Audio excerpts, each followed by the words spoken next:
आज हम requirement engineering का अभ्यास करने वाले हैं। सबसे पहले तो हमें ये समझने की ज़रूरत है कि रिक्वायरमेंट का मतलब क्या होता है। एक ऐसा इन्फॉर्मेशन जो यूज़र के एक्सपेक्टेशंस को डिस्क्राइब करता हो, ऐसे इन्फॉर्मेशन को हम रिक्वायरमेंट कहेंगे। अब रिक्वायरमेंट जो होता है ना, वो हमेशा क्लियर और अनएम्बिगुअस होना चाहिए। अब क्लियर का मतलब तो तुम लोगों को पता होगा, बट अनएम्बिगुअस का मतलब क्या होता है? अनएम्बिगुअस का मतलब एक ऐसी चीज़ जिसका सिर्फ और सिर्फ एक मतलब निकलता हो। मतलब अगर सपोज हमारे पास एक ऐसी चीज़ है जिसके दो या दो से ज़्यादा मतलब निकलता है, तो उस चीज़ को हम एम्बिगुअस कहेंगे। बट अगर हमारे पास एक ऐसी चीज़ है जिसका सिर्फ और सिर्फ एक ही मतलब निकलता हो, तो उस चीज़ को हम अनएम्बिगुअस कहेंगे। फॉर एग्जाम्पल, अगर सपोज हमारे पास एक सेंटेंस है which is Dipesh loves his girlfriend and Manan does too. अब यहाँ पे इस सेंटेंस के दो मतलब निकलते हैं। पहला मतलब, दीपेश अपने गर्लफ्रेंड से प्यार करता है और मनन भी अपने गर्लफ्रेंड से प्यार करता है। और दूसरा मतलब ये निकलता है कि दीपेश अपने गर्लफ्रेंड से प्यार करता है और मनन भी दीपेश के गर्लफ्रेंड से प्यार करता है। तो बेसिकली यहाँ पे क्योंकि एक सेंटेंस के दो मतलब निकलते हैं, इसलिए ये सेंटेंस एम्बिगुअस सेंटेंस है।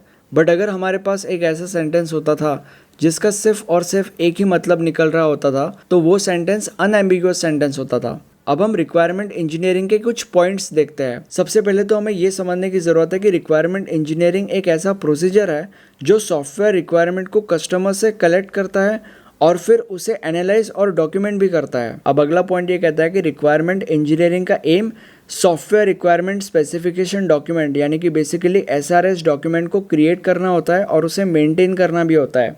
अब तुम लोग कहोगे कि एसआरएस डॉक्यूमेंट का मतलब क्या होता है। आगे आने वाले वीडियोस में हम इसके ऊपर एक वीडियो बनाने वाले हैं, तो उसका टेंशन मत लो। बट अभी आपको यही समझने की ज़रूरत है कि रिक्वायरमेंट इंजीनियरिंग का एम एसआरएस डॉक्यूमेंट को क्रिएट करना और उसे मेंटेन करना होता है। अब अगला पॉइंट ये कहता है कि रिक्वायरमेंट इंजीनियरिंग इस प्रोसेस के अंदर हम ये आइडेंटिफाई कर सकते हैं कि एक सॉफ्टवेयर के लिए कौन से सर्विसेज ज़रूरी है और इन सर्विसेज के लिमिटेशंस क्या है। अगला पॉइंट ये कहता है कि रिक्वायरमेंट इंजीनियरिंग ये एंश्योर करता है कि सॉफ्टवेयर सारे के सारे एक्सपेक्टेशंस को मीट करेगा और एट द एंड एक हाई क्वालिटी सॉफ्टवेयर अपने आप को प्रूव करेगा। अब अगला पॉइंट ये कहता है कि रिक्वायरमेंट इंजीनियरिंग किसी भी सॉफ्टवेयर को बनाने के प्रोसेस का एक बहुत ही ज़्यादा इंपॉर्टेंट और क्रिटिकल पार्ट है। और ऐसा इसीलिए क्योंकि अगर यहाँ पे कोई एरर हो गया तो ये एरर आगे आने वाले स्टेजेस में भी कैरी आउट होगा और इसके कॉन्सिक्वेंसेस होंगे जो कि सॉफ्टवेयर बनाने वाले टीम को या कंपनी को भुगतने पड़ेंगे। अब अगला पॉइंट ये कहता है कि अब जब एक सॉफ्टवेयर बन रहा होता है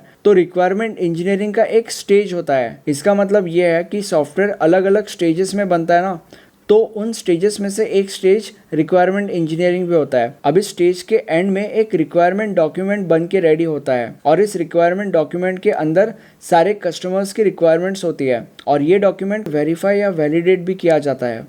अब मुझे कमेंट सेक्शन में एकदम सच सच बताओ कि आपको ये वीडियो कैसा लगा। और ये हमारा प्लेलिस्ट है, इस प्लेलिस्ट में आपको इस सब्जेक्ट के सारे वीडियोस मिल जाएंगे। Thank you so much.